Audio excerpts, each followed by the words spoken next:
Today we're going to make a caramel apple tart with a streusel topping. It is a beautiful sucrée that is baked perfectly crisp with a layer of caramel and then layers of a cinnamon apple filling, all topped with a cinnamon streusel. Whew. Phenomenal. This dessert will be a showstopper. If you're enjoying this video, be sure to hit the subscribe button below and click the bell icon so that you're notified every time I post a new and delicious recipe. Let's get into it. So, there's a couple steps that you want to do ahead of time. Ahead of time is aggressive, but you know, with some planning. So I've got my sucrée here. This is temping. I had it in the freezer. I made it ahead, so I just pulled it out of the freezer, and it's still a little on the frozen side. So I'm gonna let that keep going. And then we need to make our apple filling. We're gonna pre-cook it, and that way when we bake it all together, it just gets nice and juicy and like thick, and it holds its slice. So I've got a variety of apples here. I like to use mostly tart. I'm just gonna peel them. I'm not gonna win any beauty contests with these apples. And we're done. All right, so now you know me, I like to peel on parchment, garbage, clean. All right, so first what we're gonna do, you could do a fine dice like I did for the filling for my cupcakes. So you can watch that tutorial if you wanna see a different cut. But we are just going to do a nice kind of slice. Hey. All right, so cut them all in half, and then go ahead and cut the halves in half, and then cut out the core. Just repeat with all the apples.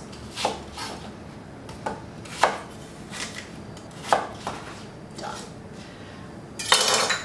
Let's get rid of all of this.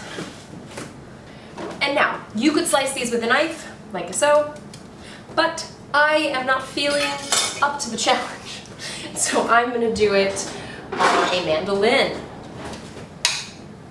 Yeah! And you know what? I'm gonna do it directly into my pot. I know. The most important thing to keep in mind when using a mandolin is to know where your fingers are at all times, because this blade is very sharp and it will give you a nasty cut. I know. Okay, so I just want to check and see kind of where it is thinness wise, and then you can adjust kind of the height depending on how thick or thin you want these slices. I know. I'll just give it a check. I think I want it a little thicker than that, just because it's going to cook twice. Perfect. All right. Now, if you're a nervous Nelly, then you can put a towel in between you and the fruit so that there's no likelihood that you're not gonna nick your finger, right? The other good thing about the mandolin is that everything is super even with little to minimal effort on your part, right? And we're done. Zero sweat happened. So we've got our apples. We are gonna add our sugar. Now, don't forget, we're gonna put a layer of caramel on the bottom of this tart, so, you know, just know that. And then we're gonna put some dark brown sugar, a little bit of cinnamon, and a little bit of cardamom. You can omit this if you don't like the flavor of cardamom. I do freshly grind mine from the seeds to get the best flavor. All right, and then we're gonna mix that up. My apples were pretty tart, so I am not gonna add any lemon, but if you did use a sweeter variety of apple, you might want to add a little bit, just a squeeze of lemon juice to taste. So go ahead and put this over kind of like lowish heat. Obviously it's very full, and it needs to the apples need to start cooking, and then they'll release their juices and they'll fit much nicer in this pot. You shall see. While that happens, we are gonna roll out our sucrée. I know. So give yourself some bench flour. Go ahead and put your dough down, give that top a dusting, and then roll her out. If your dough is still a little cold from the freezer, if you did it ahead of time, proud of you. then, you know, you're gonna wanna give it a minute to kind of acclimate itself to its new situation, which is we're being rolled. So keep in mind the shape of the pan that you're gonna put this in. I'm gonna put it in a round tart pan, so I'm gonna try and keep it as round as possible. You could press this into the tart pan if you wanted to, but I don't find that that gives you quite as even a tart shell. So if you want an even tart shell, then you're gonna need to roll it out. I'm gonna take it to about 1/8 of an inch. Any thinner and it might be a challenge to get into the tart shell. This is about 1/8 of an inch. I still need to get this side to be about that same thickness, and then we will be ready to chill it. Did you see how fast that rolled out? It's such a nice dough, such a workable dough. Although this is the sucrée, but you could be using any of my brisée recipes. They would also be delightful with this tart. There we have it. So we want to move this to the sheet pan before it gets too warm. It's also very close to the stove, so we want to, you know, kind of keep all of that in mind. I am a fan of the drape and place. So drape and place. Now, any of those cracks, I'm not stressed about because I'm going to press them back together in the bottom of the pan. So I'm going to get this in the fridge. I'm just going to let this chill for just a few minutes, and then we'll line our pan. All right, so our apples are, you know, they've released a lot of their juices. You can see here, you see how like it's nice and juicy down at the bottom. That's a lot of liquid, and we obviously wouldn't want that to be in our tart because then it would just be really soggy. So what we're gonna do, since we didn't put our cornstarch in earlier, we're gonna make a slurry. And what I mean by that is I've got my cornstarch here, and I'm gonna add a little bit of water, and then I'm gonna get my favorite tool. Oof, yes, the tiniest whisk we have. And we're gonna make a slurry. So I'm just gonna add some water, and we're gonna whisk that together. If you're adding cornstarch to hot liquid, or to hot liquids or hot items, you want to make sure that you always make a slurry. Otherwise, you're going to end up with clumps of cornstarch, and ew.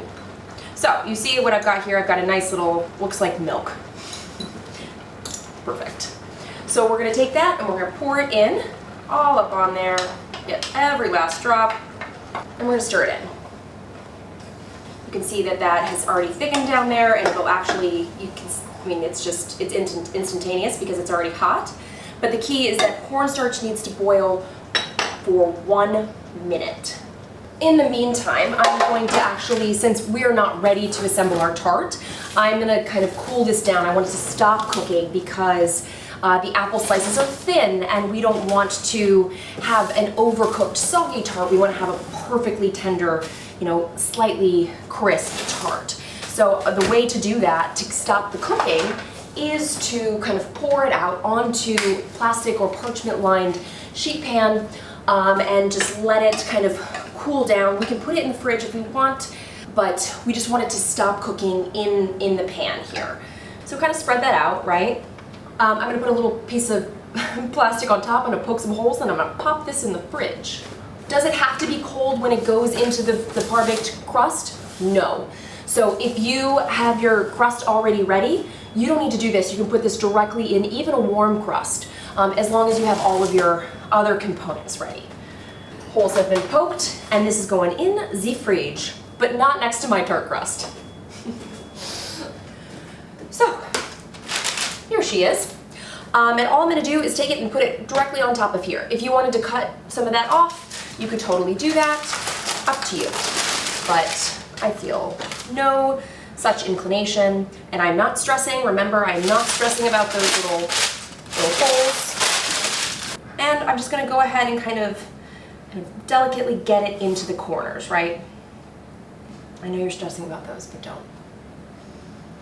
I mean, holes in the bottom of your tart shell is serious, but we're gonna fix them.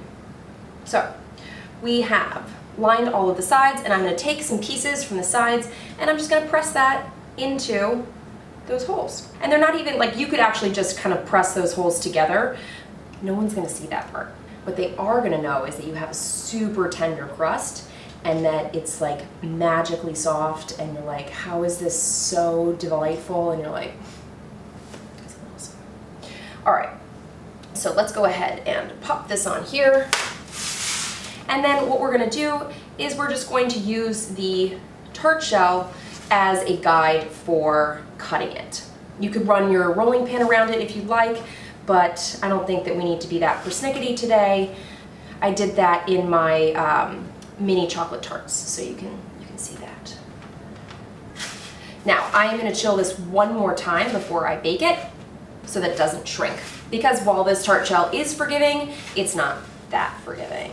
So I'm just going around one more time to make sure that it is pressed into the sides. And if anybody has decided to abandon ship, I'm going to fix that. Back into the fridge. All right, so while our sucrée and everything is chilling, we are going to go ahead and make the streusel topping for the top of the tart. So in the bowl, everything's gonna go in the bowl of the stand mixer. This is actually a cinnamon variation of my go-to streusel recipe up there. So this is AP flour, sugar, dark brown sugar, or light brown, doesn't matter, a little bit of kosher salt, cinnamon, and butter.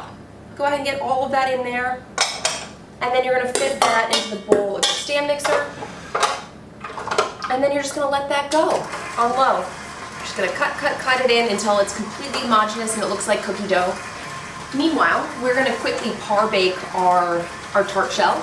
I'm not gonna dock it because we are going to put salted caramel on the bottom, and I don't want that leaking out in through the holes. I'm gonna go ahead and pop this in my oven, which I preheated to 350 degrees. It's probably only gonna bake for, 7 minutes or something. It's not gonna take very long. This is a thin shell.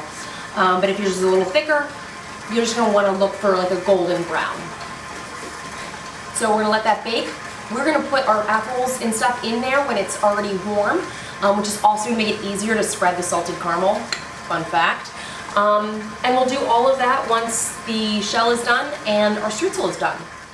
So I just took this out. If it puffs up a little bit, you can just kind of gently press it back down. Once you take it out, the air will just kind of come out, deflate like a balloon. So, step one, and this is easiest to do when the tart is still warm because it'll kind of melt the caramel a little bit. This is my salted caramel sauce. The recipe's up there. So just go ahead and kind of spoon some on there. We're gonna use about a half a cup. I know. You could use less. You could omit it. It would be delicious without this. But I don't know. When I have an opportunity to use salted caramel, I'm gonna take it. I just want a nice, smooth layer in the bottom. All right, good enough. And now we're gonna add our apples. You could just dollop these in there. I am gonna try and get them to lay a little closer to flat. I'm gonna use my hand, because that way you can kind of get them down in the caramel. I mean, obviously, if your apples were still warm, this would not be a good method, but I trust you to figure that out. Perfect. I might regret all these apples. It might spill everywhere. We're gonna find out. This is the streusel that we just made, and I just popped it in the fridge just for a few minutes, just while I waited for the tart to cook and everything. So you could certainly make this ahead, you could chill it overnight, whatever you want to do. But we are just going to get all of this on here. Okay, I think I'm getting a little crazy with the streusel. I'm gonna save this for like muffins or topping ice cream, just saying. And now, without further ado, we are ready to bake our final tart.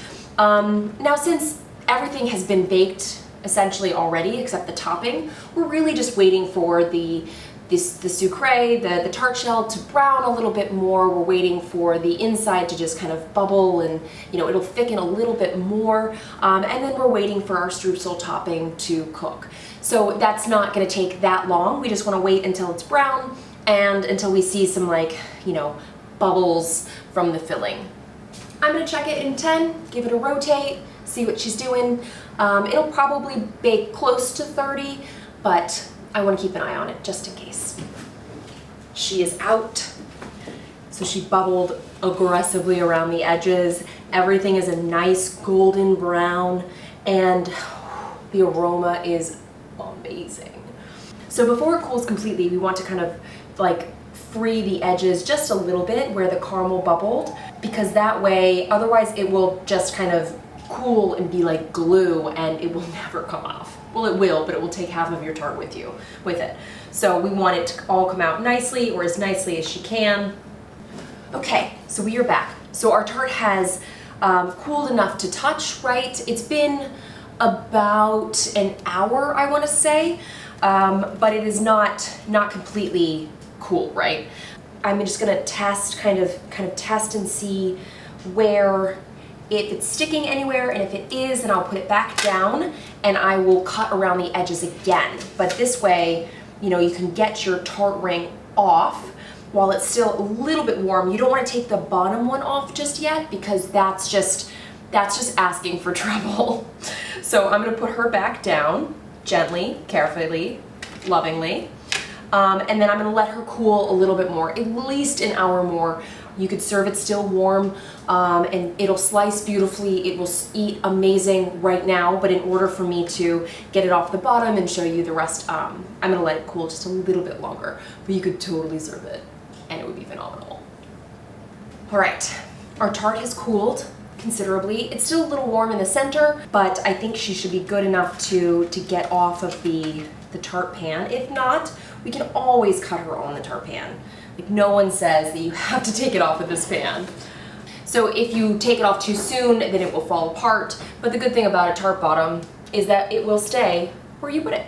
So put it on your favorite cake plate, serving platter, what have you. Oh man, this could be good. I mean, I'm gonna cut myself a generous slice, but you know, well, get the next go around. Do you see this? Oh, wow. I mean, this is a tart. So we've got our caramel kind of like baked into the filling. So you've got those nice layers of apple, the nice perfectly baked sucrée on the bottom that is golden brown and delicious. Mm, yum. And then you've got your nice layer of streusel on the top. Whew. I am so ready for this. Now, you could serve this as is. It's delightful on its own. You could serve it with a simple vanilla bean anglaise or your favorite ice cream. Slice. Ready? Oh, this is not a beginner's bite. Just kidding. Mmm. The apples have a beautiful flavor from the cinnamon and like a little hint of cardamom. And then you get the nice crunch from the bottom with the sucrée, and a crunch and the sweetness and the cinnamon from the streusel on top. And the apples are perfectly cooked. They're tender, but some of them still have that nice bite to them. They're a little crunchy. It's absolutely divine.